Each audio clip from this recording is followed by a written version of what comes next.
Bonjour à tous, bienvenue dans ce webinaire technique de l'ingénieur. On va parler aujourd'hui de revue de littérature scientifique. Donc mémoire, rapport ou thèse, comment faire une bonne revue de littérature scientifique. En effet, quand on produit un mémoire, une revue de littérature, c'est un exercice très important et majeur. Si elle est bien faite, elle va vraiment donner du crédit à votre support, à votre mémoire. Mais elle permet aussi et surtout de bien comprendre son sujet et de synthétiser les principaux arguments à développer quand on va soutenir ce travail. Daniel Diaz, qui est ici présent, est professeur des universités, professeur de géomécanique à Polytech Grenoble, va tout nous expliquer aujourd'hui sur le sujet et on fera une session de questions-réponses à la fin de ce webinaire. Daniel, bonjour. Je vais vous passer Bonjour, la main merci pour pour votre quelques introduction. minutes. Merci. Avant de commencer, je vais lancer un petit sondage pour savoir qui est là aujourd'hui et quel est votre profil. 63% d'étudiants et le reste de professionnels. Voilà, je vais masquer les résultats et je vais vous laisser la main, Daniel, pour cette présentation. Merci beaucoup. Bienvenue, bonjour à toutes et à tous. Bienvenue à ce webinaire où alors je ne sais pas si je vais tout vous expliquer, mais en tout cas, je vais essayer de faire au mieux pour vous donner quelques recettes afin de faire une bonne revue de littérature scientifique. Alors, donc je m'appelle Daniel Diaz. Pourquoi moi, en fait, déjà, peut-être la première chose. Moi, je suis passé par, alors quand on est professeur d'université, on est forcément passé par une thèse de doctorat. Dans une thèse de doctorat, on se doit de faire une revue de littérature scientifique. Donc, on va voir pourquoi, en fait. Et puis, donc moi, je suis passé par l'INSA de Lyon, puis je suis arrivé à Polytech Grenoble. À chaque fois qu'on fait un article scientifique, on se doit en fait d'exposer ce que les autres ont fait pour pouvoir justement proposer des idées nouvelles. Quelque part, les objectifs de cette revue de littérature, et c'est pour ça, comme moi j'ai eu à en faire pas mal. En fait, l'idée c'est de vous faire partager un peu ce que moi j'en ai retenu, comment il faut la faire, pourquoi, d'accord, quels objectifs on se fixe. Alors, j'ai organisé ça de la manière suivante. Donc, on va commencer par se dire, tiens, comment je vais définir l'objectif et le programme de travail, quels articles je vais avoir à utiliser, comment je vais les chercher, quels critères je vais utiliser pour les sélectionner et me dire, bah, celui-là, il est adéquat ou pas, en fait, à ma revue. Quand on les aura sélectionnés, il va falloir ensuite les lire, hein, les analyser, puis les classer, les organiser pour pouvoir créer des parties bien distinctes, bien structurées. Et puis ensuite, il va falloir présenter en fait cette revue de littérature. Alors, on va commencer tout de suite par le premier point qui est important, c'est définir ce que c'est qu'une revue de littérature. En fait, j'ai repris une définition qui est sous, je sais plus si c'est Google ou sur Wikipédia, mais on nous dit que c'est un texte qui rassemble, analyse et organise plusieurs articles ou contenus scientifiques afin de proposer une vue globale des avancées scientifiques d'un domaine. Alors, il y a pas mal d'idées, mais je dirais que déjà, c'est plusieurs articles, c'est-à-dire qu'on ne doit pas se limiter à un seul article, il faut absolument en avoir, je dirais, on va parler d'au moins une dizaine, on reviendra sur cette règle, au minimum une dizaine, pour pouvoir confronter les idées des uns et des autres. Et puis, il y a la notion de timing, c'est-à-dire que un papier qui date de 1990 et un papier qui date de 2020, peut-être que celui de 2020 a déjà repris les idées de celui de 90 et les a fait avancer ou pas, d'accord, mais il va falloir l'analyser pour pouvoir être certain de ça. Et puis ensuite, l'idée aussi, une grande idée ici, c'est la vue globale. C'est-à-dire que quand vous définissez un thème, il va falloir essayer de regarder le thème et d'essayer d'extraire ce qui a déjà été fait auparavant pour pouvoir positionner votre future étude ou vous arrêtez là parce qu'en fait, vous n'avez que la revue à faire. Alors, en d'autres termes, on pourrait parler d'état de l'art. On pourrait parler de synthèse de connaissances ou on pourrait parler d'évolution des connaissances. Alors tout ça, donc état de l'art, certaines personnes vont dire que c'est une revue, hein, c'est la même chose. La synthèse de connaissances, c'est on amasse, on synthétise, on réorganise, c'est la même chose. Et puis, de toute façon, il faut que ça parle de l'évolution des connaissances, d'accord? Quelque part, il faut qu'il y ait un déroulé, en fait, pour que la personne comprenne, la personne qui va lire votre revue comprenne bien, en fait, le lien entre les différentes idées qu'ont présenté les différents auteurs pour avoir une idée du cheminement vers lequel pourquoi on est arrivé là à ce moment-là. Alors, quels sont les rôles de cette revue? Le bilan, d'accord? Il faut absolument faire l'état de l'art, quelque part. C'est un point sur les questions qui ont déjà été posées. Est-ce qu'on a répondu à ces questions ou pas? Et par exemple, pour un article scientifique, pour les personnes qui sont peut-être plus au niveau M2 ou au niveau doctorat, c'est fondamental. En fait, elles doivent absolument présenter ce qui a été fait, pour pouvoir mettre en avant l'originalité des travaux qu'elles sont en train de développer. Et souvent, même dans le milieu professionnel, en fait, des fois, certaines personnes ont l'impression de faire des choses originales, mais c'est parce que quelque part, la synthèse, le bilan n'a pas été fait, et du coup, il y a des personnes qui ont déjà fait de l'équivalent. Donc, ça permet en fait de ne faire, enfin d'essayer de faire des choses originales qui font avancer l'état de l'art. Alors, si on s'intéresse aux chercheurs, doctorants et étudiants, ça permet de s'informer de l'état de la recherche sur le sujet qu'ils étudient, d'accord? Où est-ce qu'on en est arrivé? Quels sont les points où on a encore des litiges, où on n'est pas encore sûr? Est-ce qu'on peut apporter des arguments en fait dans telle ou telle direction? Donc là aussi, hein, on va pouvoir renforcer l'originalité de ce qu'on fait. Alors, vous l'avez compris, hein, un des rôles fondamentaux, c'est pas uniquement un recensement, parce que le recensement, c'est pas quelque chose de personnel. En fait, il faut absolument qu'il y ait une touche personnelle. Et pour avoir une touche personnelle, il faut lire, comprendre ce que les autres ont voulu dire pour pouvoir les réintégrer et ensuite présenter en fait ce que vous en pensez ou vos travaux, en fait, dans quelle direction vous les orientez par rapport à ce qui a déjà été fait auparavant et surtout pourquoi vous faites ça. Alors c'est un exercice qui forcément va demander du travail, ça c'est sûr, hein, de la lecture, mais pas seulement. Ensuite, ça va développer, c'est ça qui est bien aussi, ça va développer votre esprit de synthèse. Pourquoi? Parce que vous allez avoir à réfléchir de comment organiser vos idées. Et puis, le format, il est quand même relativement libre. Donc, ce qui est bien aussi, alors ça peut faire peur à certaines personnes, mais c'est complètement le format est souvent complètement ouvert. C'est-à-dire que là, vous pouvez exprimer votre créativité. Je dirais que je suis sûr que si je prends, moi j'ai encore des étudiants en thèse, si je prends mes 3 étudiants en thèse, je suis sûr qu'ils vont pas l'écrire de la même façon. Et pourtant, si c'est bien fait, ça sera de très bonne qualité. Alors, quelques principes importants maintenant. Il faut apporter une véritable construction, c'est-à-dire une contribution. C'est-à-dire que si vous limitez à juste recenser ce qui a été fait, bon, la valeur ajoutée n'est pas très importante, d'accord? Donc du coup, la réflexion est importante pour pouvoir justement essayer d'aborder un angle novateur, quelque chose qui n'est pas, qui n'a pas déjà été fait, et qui permet justement de développer un peu de valeur ajoutée par rapport à la thématique. Deuxième point qui est quand même très important, c'est faites attention lorsque vous faites des commentaires sur un papier, sur quelque chose qui a déjà été écrit.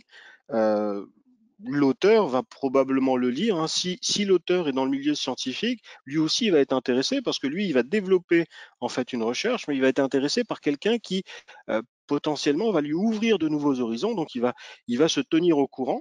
Et du coup, il va le lire. Donc, faire attention à ce qu'on écrit, que ça soit bien fondé, d'accord? Et donc que l'argumentation par rapport à ce qu'on est en train de proposer soit bien faite, d'accord? Si c'est le cas, probablement que l'auteur du premier papier va vous contacter en fait pour justement discuter avec vous et peut-être des fois, ce qui arrive assez fréquemment, c'est vous proposer une collaboration parce qu'il trouve que les idées que vous avez eues permettent justement de développer le point de vue qu'il avait présenté. Alors, un autre item, c'est le mélange de sources qui est évité. Alors, qu'est-ce que j'entends par là? C'est quand les sources sont très contradictoires. C'est-à-dire que vous avez un point où on est complètement négatif, il y a un point qui est complètement positif. C'est sûr que là, ça va quand même être très difficile de, de faire quelque chose de synthétique et de faire un état de l'art. Donc, des fois, il faut essayer de voir peut-être, bon, si il faut regarder, est-ce que la personne n'est pas trop orientée dans un domaine? Pourquoi? Parce qu'il a des intérêts. D'accord? Donc ça permet aussi peut-être de mettre un peu plus de côté et de relativiser les arguments qui sont proposés. Ça, c'est vraiment important parce que sinon, ça va être très difficile de mener une revue de bonne qualité et vraiment très fluide et logique. La plupart des personnes qui lisent connaissent déjà le sujet, hein, parce que si ils font une recherche par mots-clés et ils tombent sur ce sujet-là, c'est que ça les intéresse. Et du coup, il faut éviter de repartir de zéro. C'est-à-dire que vous n'êtes pas en train de parler, vous n'êtes pas en train de faire de la vulgarisation, vous êtes en train de rentrer dans un domaine. Et donc, faut quand même essayer d'avoir un niveau suffisant, en fait, pour ne pas rester sur de la vulgarisation et donc euh, ne pas, les personnes qui vont le lire ne seront pas super intéressées ou vont se dire bon, cet article-là, finalement, moi je vais pas le retenir dans ma revue parce que bah, c'est déjà écrit dans de multiples autres articles. Donc du coup, bah, ça n'a pas un intérêt fondamental pour ma propre revue. Autre chose, alors, je ne sais pas à quel public j'ai affaire, mais imaginons, je suis plus dans un cadre où quelqu'un qui publie beaucoup, si vous publiez beaucoup, effectivement, vous allez peut-être avoir tendance à vous autociter pour argumenter et définir votre ligne de pensée. C'est bien de s'autociter, mais il ne faut pas non plus trop s'autociter parce que ça veut dire que bah, vous voyagez sur un seul courant de pensée. Donc ça, c'est pas bien non plus. Du coup, l'aspect critique du contenu, bah, il va être très, très limité. En fait, vous vous basez uniquement sur une personne, enfin vous-même.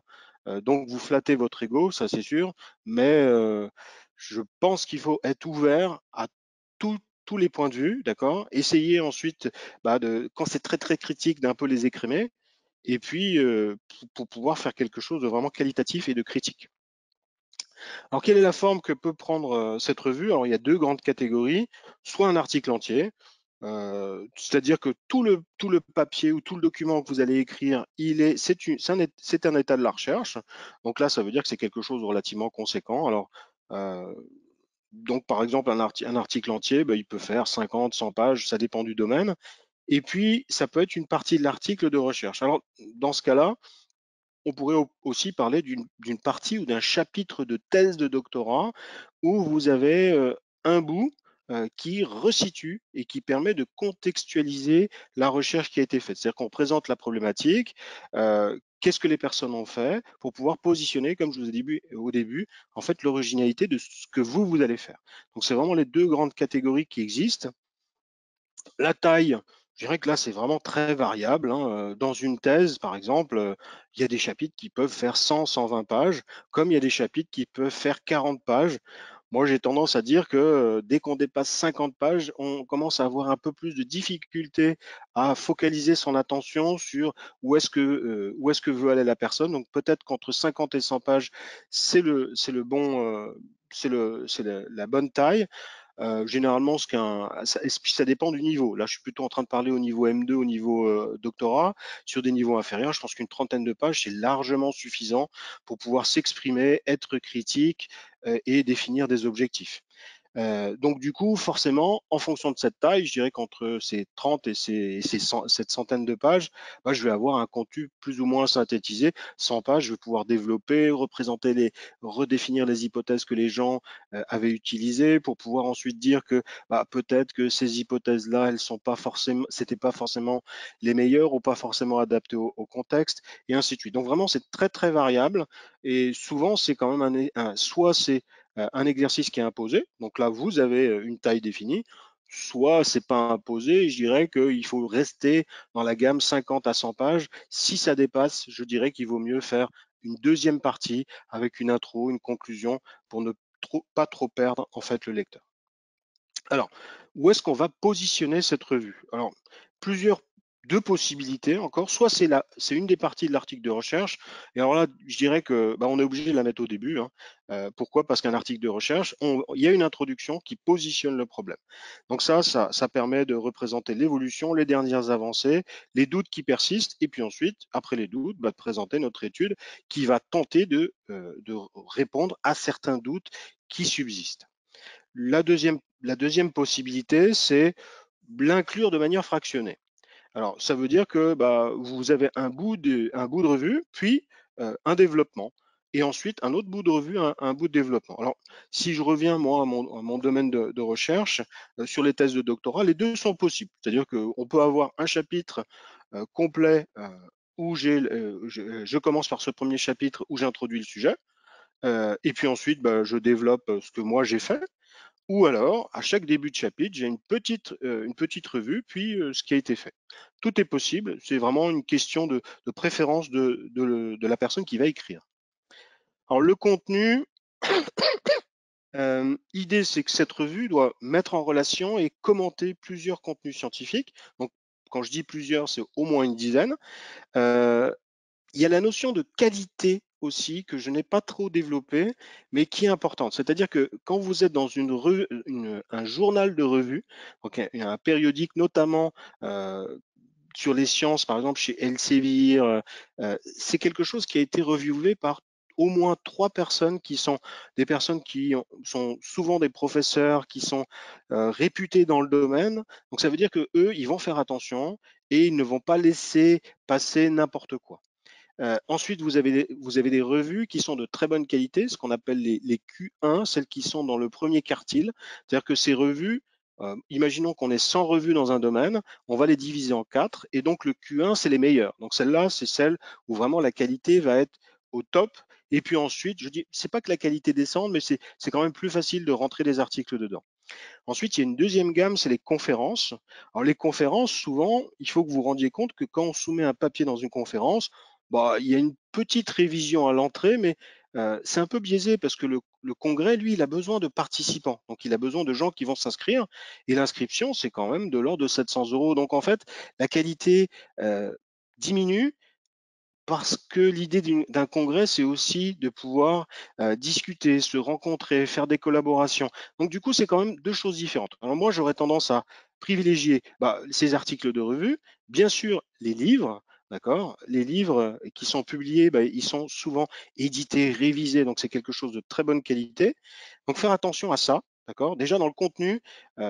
Et puis ensuite, bah, il y aurait les choses sur Internet où le contenu n'est pas vérifié. Donc là, je dirais que c'est déjà plus difficile d'évaluer leur quantité, leur qualité. Donc bien faire attention à la qualité de ce que vous allez mettre en place.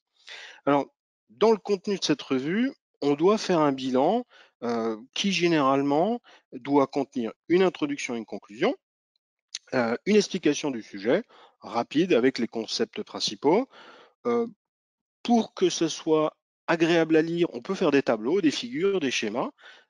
Ces tableaux, ces figures, ces schémas, ils proviennent de votre analyse, c'est-à-dire que par exemple le tableau, souvent c'est quelque chose qui n'existait pas au départ. C'est-à-dire que vous avez lu plusieurs papiers et vous allez concaténer ces données dans un tableau parce que ça vous paraît important de pouvoir confronter dans ce tableau et que le tableau, c'est le format le plus adapté à cette confrontation.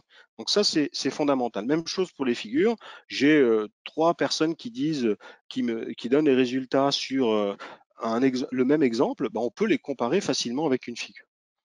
Ensuite, euh, les perspectives, ou en fait quelques lignes qui vont soulever de nouvelles problématiques qui sont liées au sujet que vous avez traité.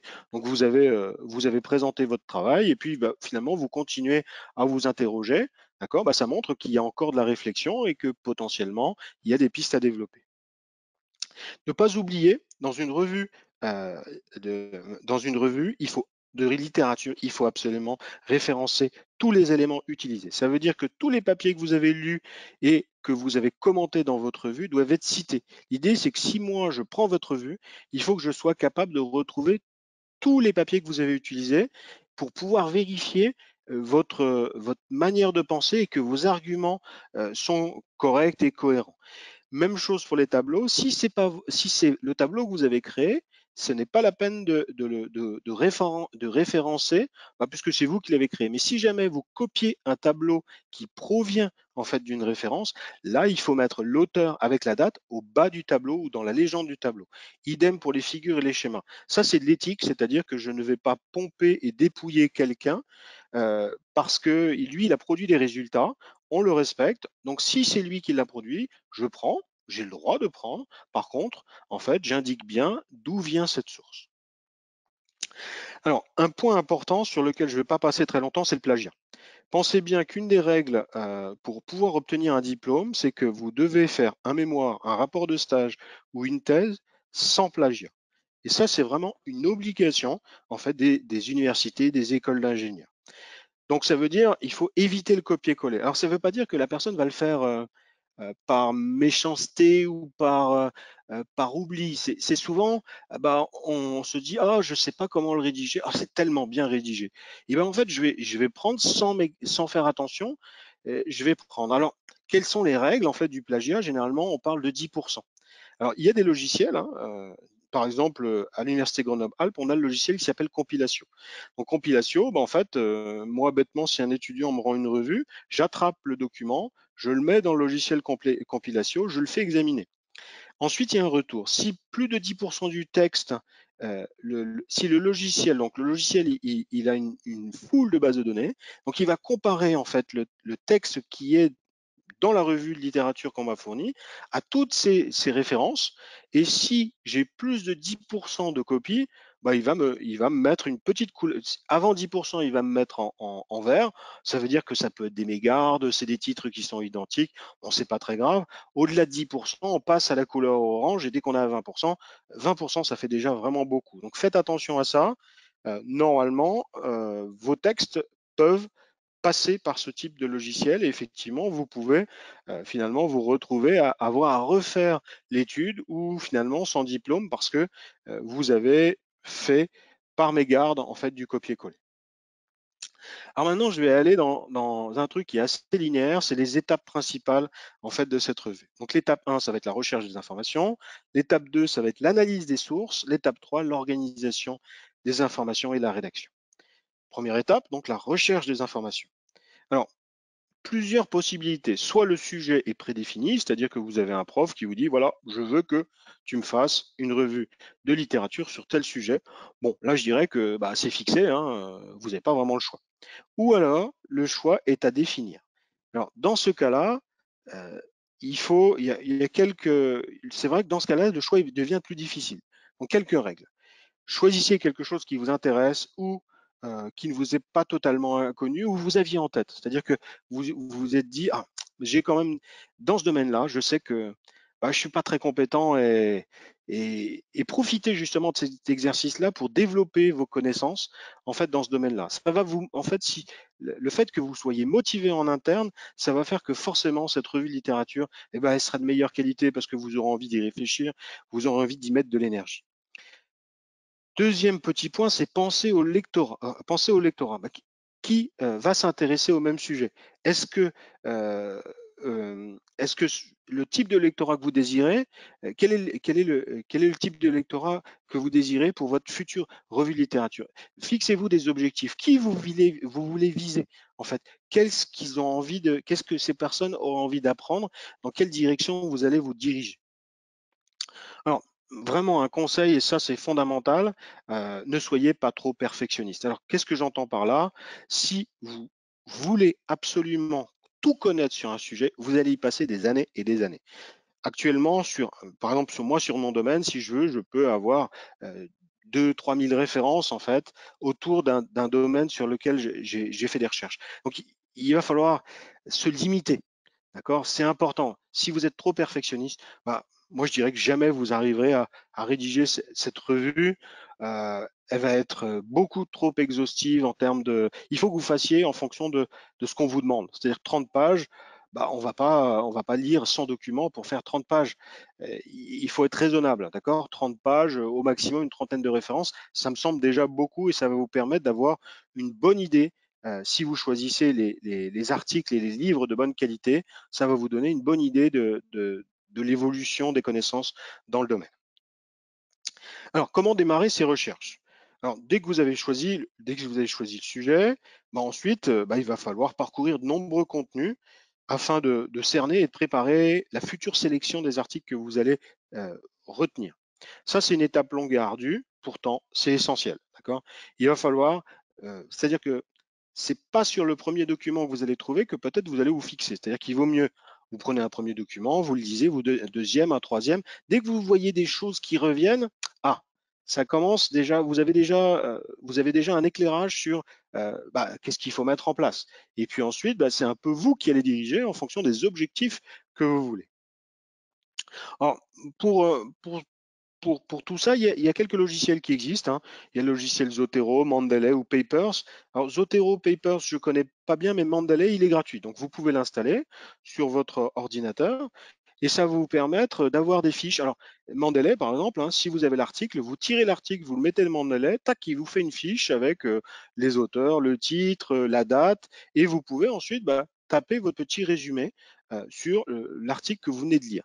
Donc, du coup, ça va vous permettre d'organiser les contenus dans une bibliothèque virtuelle, c'est-à-dire que vous dédiez un bout de votre ordinateur à la bibliothèque, à une bibliothèque qui est consacrée à tel sujet.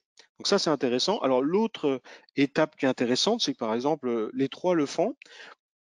À partir du moment où vous allez citer un document, donc vous tirez, donc dans Word, par exemple, vous tirez le document, tac, il s'insère dans votre texte, et ensuite la table des références se fait automatiquement. Donc ça, c'est vraiment très pratique.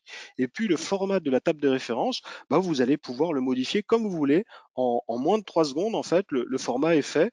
Par exemple, si votre prof votre prof ou votre N+1 vous a demandé, vous pouvez formater, ou alors quand vous vous envoyez pour une revue, quand vous voulez soumettre un papier, vous allez pouvoir formater reformater très rapidement ces références. Donc ça, c'est vraiment des outils très très pratiques que je vous conseille pour ces revues de littérature. Et puis ça permet bien sûr de garder une trace de chacune de vos lectures avec le petit résumé qui va bien que vous aurez fait de par vous-même. Alors du coup, pour moi, hein, il faut que vous trouviez une première référence intéressante, d'accord? Après lecture de plusieurs, d'accord? Vous dites, tiens, celle-là, quand même, elle sort un peu du lot. On voit elle résume un peu ce que les autres ils ont dit, elle va un peu plus loin, elle me va bien, elle me convient bien.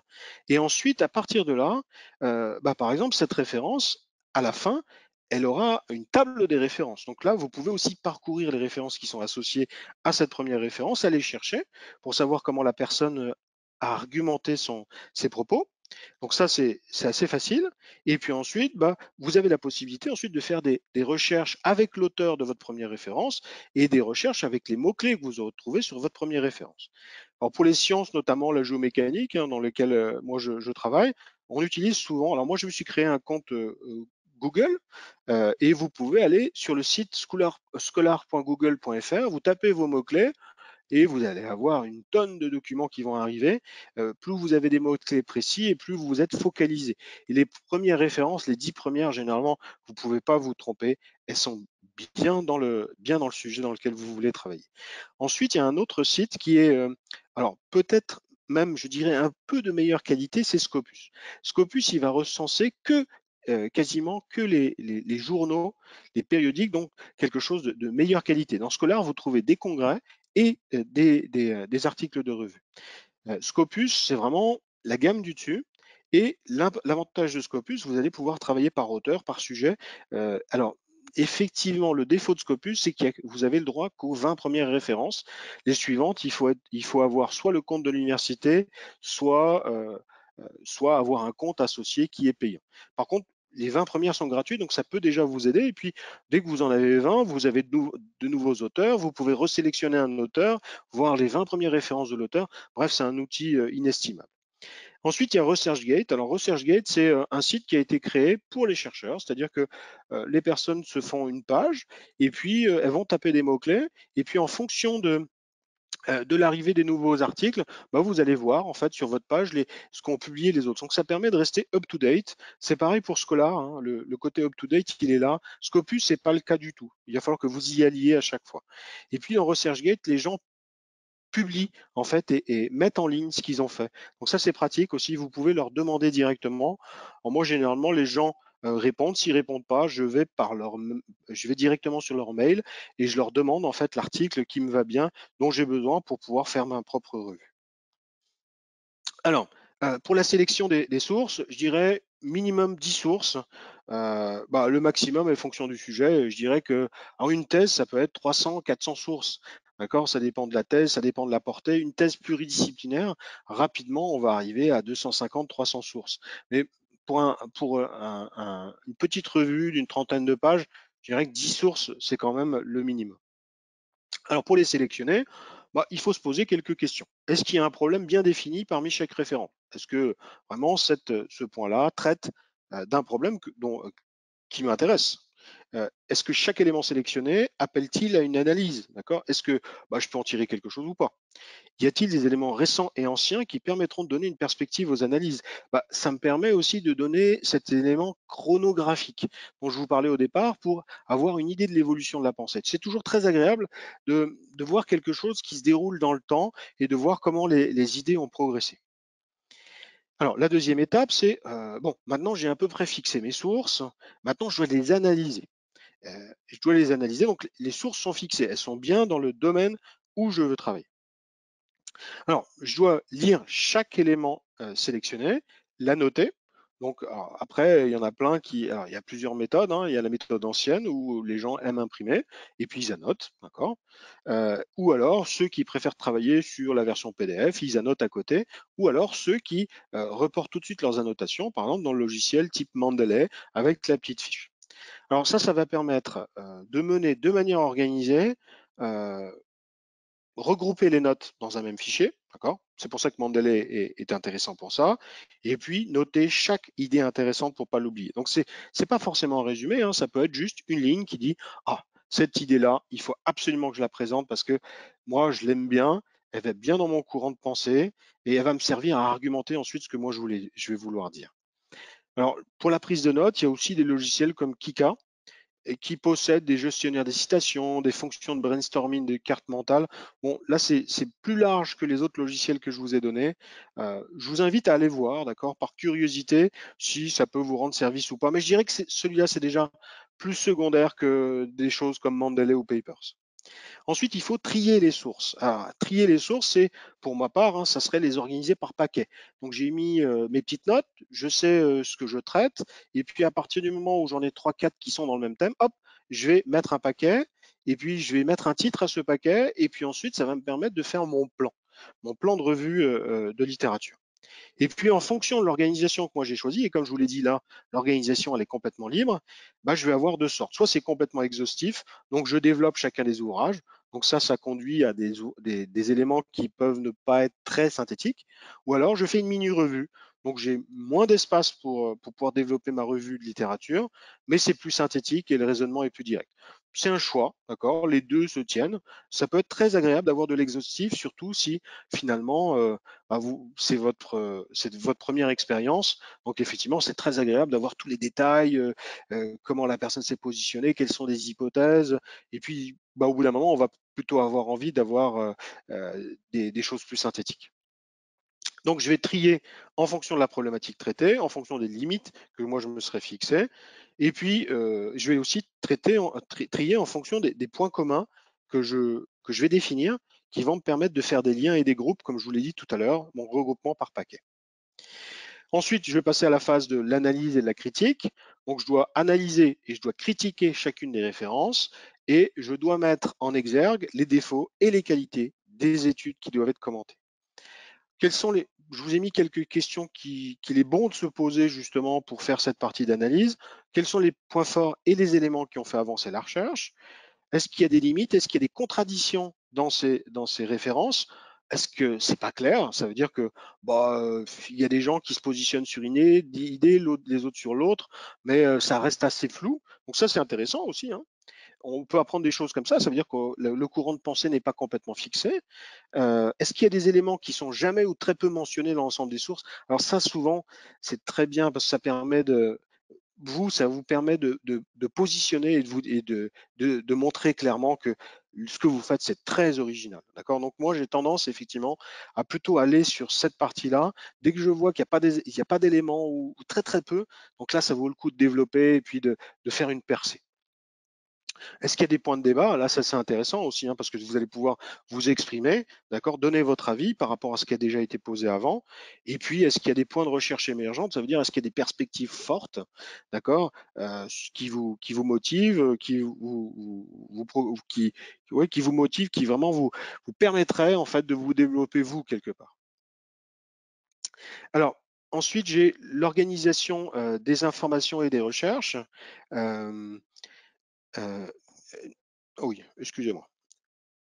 l'organisation des informations et des recherches, et puis la rédaction, qui est le dernier point. Donc, dans ce cadre-là, il y a 3 points pour la partie de la recherche de la structure cohérente, il y a 3 points qui doivent être abordés. Les principales, donc c'est les principales études, qu'elles soient anciennes ou récentes, qui ont été réalisées dans le domaine. Vous avez toujours en fait des noms qui reviennent, des noms qui vont revenir dans plusieurs références. C'est-à-dire que ces gens sont considérés comme des références. Donc ceux-là, il faut absolument les citer, parce que si jamais quelqu'un qui est spécialiste du domaine, il lit votre revue de littérature et il voit que ces personnes qui sont des références peut-être mondiales dans le domaine n'ont pas été citées, il va se dire non mais il y a aucune, la qualité n'y est pas. D'accord. Donc ça c'est fondamental. Les points les questions de recherche émergentes sur le sujet analysé, ça c'est important parce que ça va vous permettre de montrer qu'il y a encore plein de choses à faire. Et puis les principaux points qui sont débattus pour pouvoir positionner l'originalité de la structure. Alors, pour la mise en place de votre structure cohérente, vous pouvez avoir recours à des schémas de synthèse, on en a parlé tout à l'heure, figures, tableaux, graphiques, peu importe. Ça peut représenter des périodes, donc le temps, d'accord, des méthodes, la manière d'exécuter, l'évolution de cette manière, des résultats ou encore des études bibliométriques, fonction du temps ou l'évolution avec le temps. Bref, synthétiser les données que vous avez réussi à trouver dans les différentes références. L'organisation, elle est complètement libre. Il n'y a jamais personne qui va vous imposer une structure. Peut-être qu'on va vous demander effectivement un plan pour la validation par votre N+1 ou votre professeur, parce que lui, il veut être sûr que vous êtes quand même à peu près dans le giron que lui, il avait estimé, d'accord, pour être sûr que vous n'avez rien oublié. Mais je dirais que l'organisation, ensuite, c'est vraiment vous qui la faites à l'intérieur de cette structure. Et puis faire attention entre vos différentes parties. Il faut absolument, quand vous avez votre introduction, vous présentez ce que vous allez faire, d'accord. Et puis à la fin, ce qui est important, c'est entre l'introduction et le premier chapitre ou la première partie, qu'il y ait des liens, que vous expliquez pourquoi vous allez présenter ça. Parce que quand on lit, on aime bien avoir une linéarité. On fait ah oui, ok, d'accord, j'ai compris. Hop, on lit la première partie. On a des conclusions qui mentionnent bien tout ce que vous avez trouvé. Et puis ensuite, à la fin des conclusions, peut-être un petit peu de perspective pour pouvoir introduire la partie suivante. Et comme ça, en fait, on est tout le temps porté par le flux du manuscrit. Alors, le style de rédaction, on est plutôt dans un style scientifique, d'accord. Donc, il faut éviter le j'ai fait, ils ont fait, c'est plutôt l'auteur a proposé de, donc vraiment un style impersonnel, d'accord. On essaye de faire un bilan. Donc, on se met en recul par rapport à toutes ces références. Ensuite, il faut qu'il y ait une cohérence entre les temps. On ne mélange pas le présent dans la même phrase avec le passé. On essaye de faire une évolution. Et puis des cohérences entre les voix. Est-ce que vous voulez travailler à la voix active, à la voix passive? Alors ça, c'est un peu votre choix, d'accord. Donc c'est ouvert. Par contre, évitez de changer trop souvent de style, sinon ça va être désagréable à la lecture. Les mots de liaison sont bien sûr à favoriser pour rendre le contenu fluide et mettre en valeur les choix d'organisation pour qu'on comprenne bien combien d'hypothèses vous avez, laquelle vous allez prendre. Bref, il faut que ça soit bien structuré et bien rédigé. Voilà, et puis j'en ai à peu près terminé sur mes propositions pour faire une bonne revue de littérature. Donc merci pour votre écoute et puis je crois qu'on va commencer la session de questions. Oui, merci Daniel. Je vais relancer les caméras. Voilà, parfait. Voilà, super. Alors effectivement, on a des questions qui sont tombées en cours de route. Merci pour cette présentation. Alors, juste sur la dernière partie, enfin sur l'avant-dernière partie sur laquelle vous étiez, vous parlez des schémas de synthèse dans la partie recherche de structures cohérentes. Ces schémas, donc, qui permettent d'organiser les informations, c'est pour nous, pour préparer la revue, ou c'est pour intégrer dans le document de synthèse au final? Alors, il peut y avoir les deux, mais moi je dirais que c'est plutôt pour intégrer dans le document de synthèse. C'est-à-dire que soit on prend référence par référence, on les commente, et bien il va y avoir des répétitions. Et le mieux, c'est quand même de faire justement cette synthèse. Donc, au début, c'est un brouillon, et puis après, elle va devenir importante à intégrer. D'accord? Parce que ça va éviter des répétitions, ça va permettre de mettre en avant ce que vous vouliez amener. Ok, ça marche, merci. Deuxième question, lors de la soutenance, est-ce qu'on peut être interrogé sur le détail de cette revue de littérature? Qu'est-ce que vous entendez le détail? Qu'est-ce que vous J'imagine sur entendez le par détail? contenu et sur alors j'ai pas le détail de la question, mais j'imagine que c'est sur comment elle a été construite, où ça a été cherché, ce qu'il y a dans les documents qu'on cite précisément. Alors, je dirais que s'il y a ce type de question, ça veut dire que, par exemple, les références ne sont pas bien citées. Parce que D'accord. si c'est bien cité, il y a pas de si c'est bien cité, il n'y a pas de raison d'aller chercher dans le détail. Mais après, oui, il peut y a aussi y avoir des questions juste pour vérifier si la personne a bien lu. Parce que ce qui peut arriver, c'est qu'en fait, quand vous lisez certaines références, elles font déjà un résumé d'autres références. Donc ce qui pourrait devenir un peu négatif, c'est qu'on se limite à prendre le résumé de la personne sans lire les articles eux-mêmes. D'accord? Donc, il peut arriver qu'effectivement, pour un prof, quand il sent que c'est un peu léger au niveau des réponses, qu'il aille fouiller un peu plus bas et qu'il Oui. aille demander, bah, au fait, tu as lu la référence de machin? Et des fois, c'est vrai qu'on sent rapidement la limite, en fait. Voilà. Hmm. D'accord. Ok. Autre question. J'ai vu que mon sujet de mémoire a déjà fait l'objet d'une thèse dans ma fac, mais mon prof ne m'a rien dit quand il a validé le sujet. Il vaut mieux que je la cite et que je l'utilise, ou bien je fais comme si elle n'existait pas. Ben, c'est une question d'éthique, hein. Elle existe, donc bien sûr, il faut la citer. C'est Ok. évident. On ne peut pas faire autrement. Pourquoi? Parce que si le prof part. Alors, il n'a même pas besoin dans ce cas-là de passer par compilation parce qu'il sait qu'elle est là. Il sait qu'elle n'a pas Oui, été en plus. citée. Probablement, il la connaît, il connaît les idées, il va retrouver les idées dans votre revue de littérature. Je dirais que c'est mort, en fait, hein. C'est évident qu'il faut la citer. Ça marche. Merci beaucoup. Autre question. Est-ce qu'un papier de review peut remplacer le premier chapitre du manuscrit de la thèse? Alors ça dépend. Alors je dirais que il me semble que par rapport aux écoles doctorales, parce que là on parle vraiment de thèse, hein, les écoles doctorales maintenant, alors il y a quelques temps, à mon époque en fait, hein, ça commence à dater. Donc, moi j'ai fait ma thèse en 99, il n'était pas possible, par exemple, de mettre, d'écrire la thèse en anglais. Hmm. Donc depuis quelques années, c'est un peu révolu tout ça, donc tout est ouvert. Ensuite, ça dépend un peu, ça dépend beaucoup plus. Maintenant, ça dépend pas de l'école doctorale, ça dépend de l'encadrant. L'encadrant, alors moi par exemple, hein, ma méthode à moi, qui n'est pas la méthode à tout le monde, c'est que je préfère que l'étudiant qui soit en doctorant fasse des papiers, qui soient validés et reviewés internationalement. Comme ça, je suis sûr de la qualité. Et puis, ça veut dire qu'après, moi, je peux inviter n'importe quel reviewer au monde. De toute façon, les papiers, ils ont déjà été reviewés. Donc, je dirais que ça me tranquillise sur la qualité. J'y vais complètement serein. Je peux inviter qui je veux.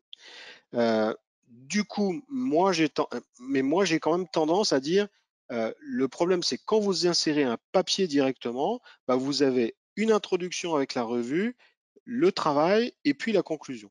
Moi, j'ai tendance à dire non, mais c'est moi, d'accord? Je préfère que la thèse se tienne d'elle-même, c'est-à-dire qu'elle est vraiment une revue de littérature qui soit pas connecté uniquement à l'article en lui-même, qui soit connecté à la thèse complète. Et donc, c'est pour ça que je ne veux pas garder cette introduction qui est quand même très pointue par rapport à l'article. Moi, je préfère quelque chose de plus ouvert. D'accord? Donc, je fais souvent refaire à l'étudiant un chapitre de revue bibliographique, d'accord, qui présente le domaine. Et puis ensuite, par contre, dans les chapitres, il va insérer le résultat de les articles, en fait, hein, bêtement. Et puis dernièrement, c'est vrai que bah, comme de toute façon, dans le système français, honnêtement, il n'y a que les papiers en anglais qui ont un impact, un facteur d'impact. En fait, je demande toujours à mes étudiants, qu'ils soient français ou étrangers, de rédiger en anglais. Et la thèse, je fais tout en anglais. Les écoles doctorales demandent maintenant un truc comme 4 ou 5 pages en français. Si l'étudiant ne sait pas écrire français, je le fais à sa place, c'est pas un souci particulier. Voilà. Mais c'est Ok, mes pratiques. D'accord. ça marche. Merci beaucoup. Autre question. Alors là, c'est quoi sur le... Ah oui, le jury se base-t-il sur les commentaires du tuteur en entreprise pour son évaluation lors des soutenances? Alors, je ne sais pas exactement à quel statut ça fait Alors référence. généralement, alors je sais pas à quel niveau, hein. Moi j'étais plutôt Ouais. en école d'ingénieur. Donc je vais vous donner, enfin je vais vous dire comment ça se passe. En école d'ingénieur, il y a trois choses qui comptent. Il y a l'évaluation du tuteur entreprise, bien sûr, parce qu'il n'y a que lui qui est capable de dire comment vous êtes intégré. Euh, comment vous êtes connecté aux autres. Par exemple, un ingénieur, il ne peut pas travailler tout seul. Quelqu'un qui est dans un coin et qui reste dans sa bulle, bah, on pourra rien enfin, c'est pas qu'on pourra rien en faire, on va lui donner des tâches, mais il va pas communiquer avec les autres. Clairement, un ingénieur, c'est quelqu'un qui va chercher des solutions à droite, à gauche, qui s'il n'est pas compétent, il va discuter avec les autres pour faire de la connexion. Donc, c'est fondamental. En fait, on va bien sûr prendre en compte l'avis de la personne en entreprise. Alors, le problème de ces avis, c'est que souvent, soit ils sont très bons, parce que, en fait, derrière, il y a le fait que la personne en entreprise, elle n'est pas seulement en train d'évaluer l'étudiant, elle est quelque part aussi en train de s'évaluer. Donc, elle va dire, ah, il est vraiment bon, Mm. ouais, on a vraiment fait un bon travail. Donc, quelque part, je dirais qu'il y a une connotation, il y a du sentimental là-dedans. Donc, moi, j'ai jamais vu quelque chose de très intermédiaire. Souvent, soit c'est mauvais, et là, on sait que ça s'est pas bien passé, mais on aura eu des signes avant, hein. Alors, on aurait eu à discuter avec bon, ils nous ont Ouais. rappelé avant. Et si ça se passe vraiment bien, c'est vraiment très bien. C'est pour ça qu'on ne se limite pas à ça. En fait, généralement, on prend aussi, donc on a un tuteur au sein des écoles qui va lire le rapport et qui, lui, va donner son avis. Donc, il aura autant de poids que le tuteur entreprise. Et ensuite, un dernier élément très important, c'est la présentation que la personne va faire, la présentation Mm. orale, mais surtout la réponse aux questions. Donc, quand vous faites une présentation orale, essayez de garder de l'énergie pour la réponse aux questions, parce que si vous arrivez à répondre à aucune question, il y a quand même un problème. C'est vous qui avez travaillé, c'est là qu'on peut. En fait, même si vous faites un rapport de très bonne qualité, c'est pas forcément votre rapport. Mm. D'accord? On peut rester suspicieux là-dessus, et du coup, bah, c'est vraiment la réponse aux questions qui va dire bah, votre niveau d'implication, votre niveau de connaissance, de compétence. Donc, je dirais que les trois sont importants. Ok, On ne peut il pas y a se limiter à un plein seul de, aspect. ouais, d'angles de réussite. Ça marche. Et du coup, j'ai une question qui est un petit peu en marge de la présentation, mais c'est intéressant. Des conseils pour bien formuler correctement un sujet de recherche. Alors, c'est pas exactement Euh, le sujet, mais si vous avez des conseils. bien formuler, alors, bien formuler un sujet de recherche, je dirais que ce qui est important, c'est alors, de, la revue de littérature est fondamentale, hein, vous avez compris, pour pouvoir préciser l'originalité de votre sujet de recherche. Quelque chose qui n'est pas original, vous allez avoir ça va être très très difficile de publier, notamment dans les revues Q1 ou de faire un ouvrage avec. Donc ça, c'est fondamental. Ensuite, dans l'organisation, bah, il faut vraiment, euh, ouais, je sais même pas si je suis en train de vraiment répondre à la question. Est-ce que vous pouvez me la redire? Parce que je me suis un peu perdu là. Oui, des conseils pour bien formuler un sujet de recherche. C'est formuler le sujet. Sur la formulation du sujet général, quoi. Mm. Moi, je pense que les conseils que j'ai donnés pour la revue, c'est pareil en fait, hein. Ouais. Quel que soit le projet de recherche, bah, il faut présenter, alors que ce soit un projet de recherche qui soit plus orienté académique ou plus orienté entreprise. Alors si c'est orienté entreprise, bah, il faut montrer en quoi ça va développer l'entreprise. D'accord, montrer qu'en interne finalement on n'a pas vraiment les compétences et on veut développer ces compétences parce qu'il y a une part de marché potentielle. Et si c'est très académique, bah, il faut montrer qu'il y avait une niche. D'accord? Et que cette niche, bah, on va essayer de la compléter avec des nouvelles expérimentations, de la modélisation numérique, des développements analytiques. Mais je pense que les conseils que je vous ai donnés pour la revue de littérature restent et c'est fondamental. C'est pour l'exploration du sujet en général, quoi. Mm. Mm. Ok. Eh ben, on a fait le tour du sujet. Merci beaucoup, Daniel, pour cette intervention et le temps que vous Merci. nous avez consacré pour nous éclairer sur toutes ces questions. Vous aurez le replay disponible dans quelques jours. On mettra aussi à disposition les slides pour ceux qui le veulent. Et merci à tous d'être là. Merci Daniel. Bon après-midi. On se retrouve à 16 heures pour la suite de la journée de conférence et ce sera sur Ingénieurs sans frontières. Voilà. Bah, Merci merci aux beaucoup. techniques de l'ingénieur pour l'organisation, puis merci à tous, et Merci. puis bonne journée. Au Bonne plaisir. journée. Au revoir. Merci. Au revoir.